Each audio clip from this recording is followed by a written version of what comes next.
আসসালামু আলাইকুম। আশা করি সবাই ভালো আছেন। আলহামদুলিল্লাহ আমিও ভালো আছি। তো আপনাদের সাথে নতুন একটা রান্নার ভিডিও নিয়ে চলে আসলাম। তো অনেকে তো করলা ভাজি পছন্দ করে না, করলা অনেকের কাছে তেতো লাগে।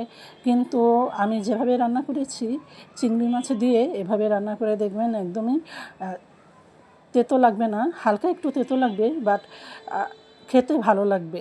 তো চলেন শুরু করা যাক। তার আগে বলে নেই, যারা আমার রান্নার ভিডিওটা দেখতেছেন তারা অবশ্যই আমার চ্যানেলটাকে সাবস্ক্রাইব করে দিবেন। তো আমি প্রথমে একটা কড়াইয়ের মধ্যে পরিমাণ মতো তেল নিয়েছি, তারপরে হচ্ছে পেঁয়াজ কুচি, রসুন কুচি নিয়েছি। রসুন কুচিটা কিন্তু একটু বেশি নিতে হবে করলা ভাজিতে, তাহলে খেতে টেস্টি হবে। তারপরে একটু লবণ দিলাম, লবণ দিয়ে এটাকে হালকা লাল লাল করে আমি ভেজে নিচ্ছি। তারপরে এখানে আমি আগে থেকেই পরিষ্কার করে রাখা এই যে ছোট ছোট চিংড়িগুলো দিয়ে দিচ্ছি।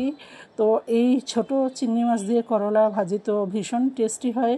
তারপরে আমি এই ছোট চিংড়িগুলোকে এই তেল আর পেঁয়াজের সাথে ভালো করে ভেজে নিচ্ছি। তারপরে এটা তো আমার ভাজা হয়ে গিয়েছে প্রায়। তারপরে এখানে আমি হাফ চামচ মরিচের গুঁড়ো দিলাম।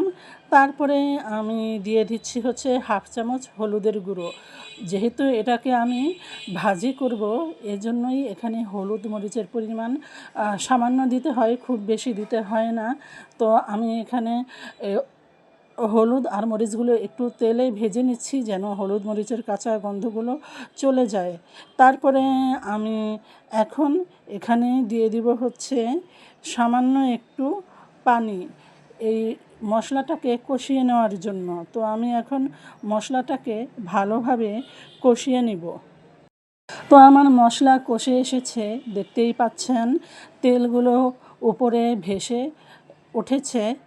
তারপরে হচ্ছে আমি এখানে করলাটা লবণ দিয়ে মাখিয়ে রেখেছি। করলা কখনো চিপড়াবেন না, চিপড়িয়ে তো পানি ফালানো দরকার নেই। আপনি লবণ দিয়ে করলা মেখে দিলে ওই অটোমেটিক তেতো পানি চলে যাবে, এখানে করলা কোনো চিপড়ানোর কোনো প্রয়োজন পড়বে না।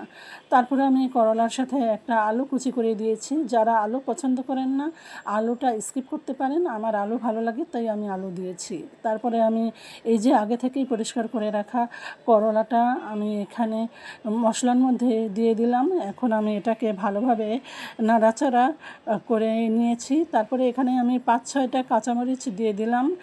তো কাঁচামরিচ দিয়ে আমি এটাকে আবারও ভালোভাবে নাড়াচাড়া করে দিচ্ছি। তারপরে আমি এটাকে ঢাকনা দিয়ে ঢেকে দিব। তো আমি এটাকে এখন ঢাকনা দিয়ে ঢেকে দিলাম। তারপরে আমি 10 মিনিট পরে ঢাকনাটা তুললাম, তুলে আমি ভাজিটা নাড়াচাড়া করে দিচ্ছি।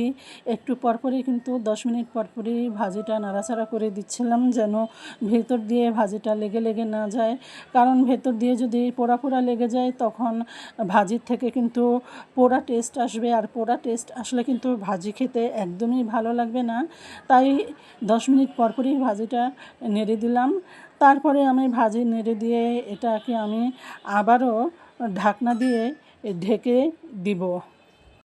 তারপরে 10 মিনিট পরে আবারও ঢাকনাটা তুললাম, ঢাকনা তুলে আবারও ভাজিটা নেড়ে দিচ্ছি। তো আমার কিন্তু ভাজি হয়ে গিয়েছে, দেখতেই পাচ্ছেন কালারটা কত সুন্দর এসেছে, আর খেতেও অনেক টেস্টি হয়েছিল। তো আপনারা কে কে করলা ভাজি পছন্দ করেন অবশ্যই কমেন্ট করে জানাবেন। তো আমার আজকের রান্নার ভিডিওটা কেমন লাগলো সেটাও কিন্তু কমেন্ট করে জানাতে ভুলবেন না। তো আজকে এ পর্যন্তই। সবাই ভালো থাকেন, সুস্থ থাকেন। আল্লাহ হাফিজ। আসসালামু আলাইকুম।